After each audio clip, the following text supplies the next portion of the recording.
যেমন মন চায় ঘুষ খেতে যাতে আমার টাকা বাড়বে, তো আমি ঘুষ খাই। মন চায় যে সুদের উপর টাকা দিলে বেশি টাকা পাওয়া যাবে, তো আমি সুদ খাই। মন চায় যে মাপে কম দিলে বেশি লাভবান হতে পারবো, তো আমি তাই খাই। মন চায় যে ধূমপান করে আমার নেশাকে নিবারণ করি, তো আমি তাই করি। মন চায় যে পর কোনো নারীর দিকে তাকিয়ে থাকি, তা আমি তাই থাকি। মন চায় অন্যের স্ত্রীর সঙ্গে পরকীয়া প্রেমে আসক্ত হই, তা তাই করি। এই যে মনের যত খারাপ চাহিদা আছে, মন চায় সময় কাটে না, কি করে সময় কাটে? একটু তাস পেটাই, তাই না? একটু ফড় খেলি, একটু দাবা খেলি, তাই না? একটু ক্রাম বোর্ড খেলি, সময় অপচয় করি। মন চায় এগুলো, তাই করি। আল খাউফু ইবাদাতুন, ভয় করা আল্লাহ তাআলার ইবাদত। মানে ভয় করলে আপনি সওয়াব পাবেন, ভয় করলে আপনি আল্লাহর ভালোবাসা পাবেন। এই ভয়টা হলো ইবাদত।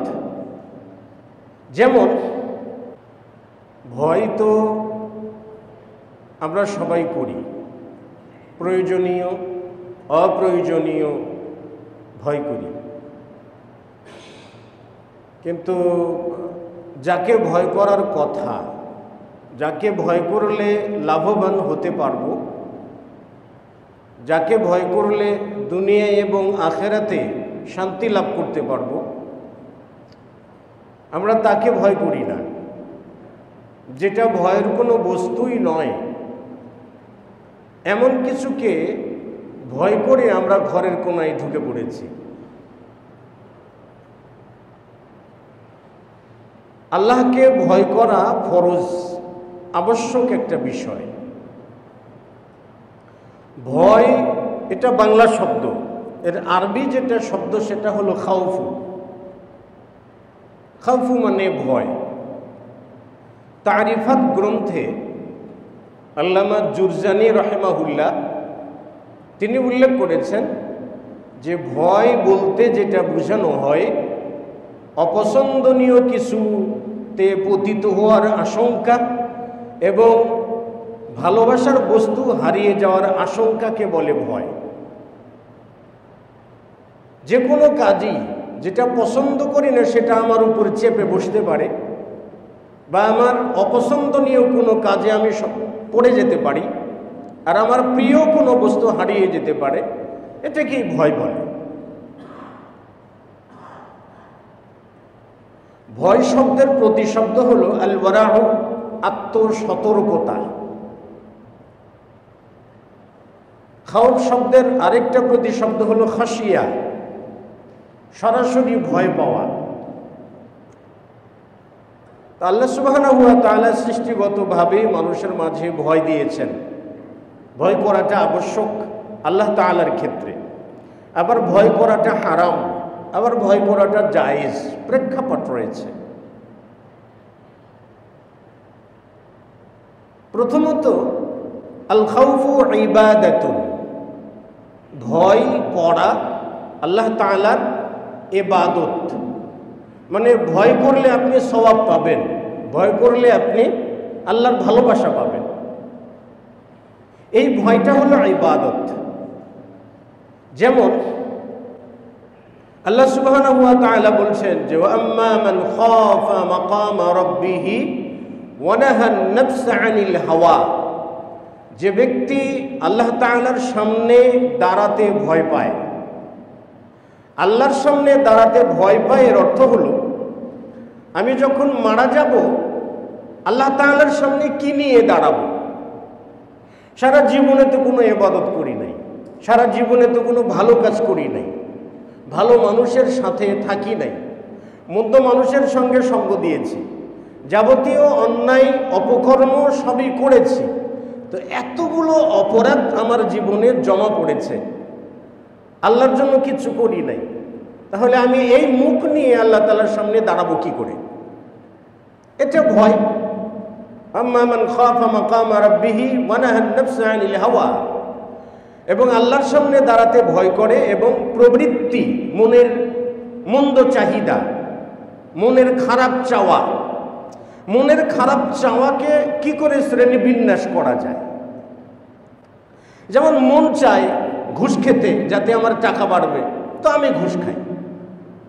মন চায় যে সুদের উপর টাকা দিলে বেশি টাকা পাওয়া যাবে, তো আমি সুদ খাই। মন চায় যে মাপে কম দিলে বেশি লাভবান হতে পারবো, তো আমি তাই খাই। মন চায় যে ধূমপান করে আমার নেশাকে নিবারণ করি, তো আমি তাই করি। মন চায় যে পর কোনো নারীর দিকে তাকিয়ে থাকি, তা আমি তাই থাকি। মন চায় অন্যের স্ত্রীর সঙ্গে পরকীয়া প্রেমে আসক্ত হয়, তা তাই করি। এই যে মনের যত খারাপ চাহিদা আছে, মন চায় সময় কাটে না, কি করে সময় কাটায়? একটু তাস পেটাই, তাই না? একটু ফড় খেলি, একটু দাবা খেলি, তাই না? একটু ক্রাম বোর্ড খেলি, সময় অপচয় করি। মন চায় এগুলো, তাই করি। এগুলোকে বলা হয় হাওয়া। যে কর্মগুলোর কোনো ভিত্তি নাই, হাওয়া। তা নাহান নাফসা আনিল হাওয়া, প্রবৃত্তির চাহিদা থেকে, মনের খারাপ চাওয়া থেকে নিজেকে বিরত রাখে, হেফাজতে রাখে। মানে আমি যে সুদ নেব সেটা হালাল তো আমার জন্য, আল্লাহ ধরবেন না। আমি যে ঘুষ নেব এটা হালাল তো, আল্লাহ আমার জন্য ধরবেন না। আমি যে রাষ্ট্রীয় সম্পদ চুরি করে পাচার করবো, আল্লাহ কি ধরবেন না? এই যে আল্লাহর ভয় আছে বলেই নাহান নাফসা আনিল হাওয়া, এই যে যাবতীয় প্রবৃত্তি খারাপ চাওয়া থেকে যে নিজেকে হেফাজতে রাখে। আল্লাহ তাআলা বলছেন ফাইন্নাল জান্নাতা হিয়াল মাওয়া। এই ভয়কারী ব্যক্তি যে ভয় করে তার জন্যই রয়েছে জান্নাত, আশ্রয়স্থল স্বরূপ, মানে চিরকাল জান্নাতে থাকবে। তাহলে ভয় করাটাও ইবাদত, ভয় করাটাও কি ইবাদত। আয়েশা রাদিয়াল্লাহু তাআলা আনহা তিনি বলছেন যে একদা রাসূল সাল্লাল্লাহু আলাইহি ওয়াসাল্লামকে সূরাতুল মুমিনুন এর 59 নম্বর আয়াত সম্পর্কে জিজ্ঞেস করা হলো যে ওয়াল্লাযীনা ইউতুনা মা আতাউ ওয়া কুলুবুহুম ওয়াজিলাত, মানে ওই সকল ব্যক্তিরা যারা তাদেরকে যে রিজিক দেওয়া হয়েছে, অর্থ সম্পদ দেওয়া হয়েছে, তা থেকে তারা ব্যয় করে, খরচ করে, যাকাত দেয়। অর্থ সম্পদ খরচ করে যাকাতও দেয়, দান খয়রাতও করে, আবার ওয়াজিলাত কুলুবুহুম ওয়া কুলুবুহুম ওয়াজিলা, তাদের আবার অন্তরটাও ভীত সন্ত্রস্ত হয়। একদিকে থেকে দান করে, আবার অন্য দিক থেকে অন্তর ভয়ে ভীত থাকে। তাহলে দান করার পর আবার ভীত কেন? দান তো করে, ভালো কাজ করে, তো ভয়ে ভীত কেন? আয়েশা রাদিয়াল্লাহু তাআলা আনহা জিজ্ঞেস করলেন, ইয়া রাসূলুল্লাহ, দান করার পরেও, যাকাত দেওয়ার পরেও যাদের অন্তর ভীত থাকে, তো আহুম ইয়াশরাবুনাল খামার, তারা কি মদ পান করে? আও ইয়াসরিকুন, তারা কি চুরি করে? যে দান খয়রাত করার পরে ভয়ে ভীত থাকে, কারণটা কি? ক্বালা রাসূলুল্লাহ সাল্লাল্লাহু আলাইহি সাল্লাম ইয়া বিনত সিদ্দিক, আয়েশাকে বললেন, ও আয়েশা, হে আবু বকরের মেয়ে, তারা চুরি করে না, তারা মদও পান করে না। ওহুম ইয়াসুমুন, তারা সিয়াম পালন করে, তারা সিয়াম পালন করে। ওয়া ইউসাল্লুন, এবং তারা 5 ওয়াক্ত সালাতও আদায় করে। ওয়া ইয়াতাসাদ্দাকুন, এবং তারা সাদকাও করে, দান সাদকা যাকাত সব কিছুই করে। কিন্তু ভয় কোন জায়গায়? ওহুম ইয়াখাফুনা আল্লা ইউকবালা মিনহুম, তারা ভয় করে এটাই যে তারা যে সালাত পড়ছে সেই সালাতটা আল্লাহ কবুল করেন কিনা, তারা যে সিয়াম রাখছেন সেই সিয়ামটা আল্লাহ তাআলা কবুল করেন কিনা, তারা যে দান খয়রাত করে এগুলোকে আল্লাহ তাআলা কবুল করেন কিনা। যদি কবুল না করেন তাহলে তো জাহান্নামী হতে হবে। এই যে যদি কবুল না করেন, এই জন্যই তারা ভয়ে ভীত থাকতেন সব সময়ের জন্য। এটা সাহাবায়ে কিরামগণের আদর্শ ছিল। তাহলে এটাও ভয়। এই ভয়ের মাধ্যমে কি হয়?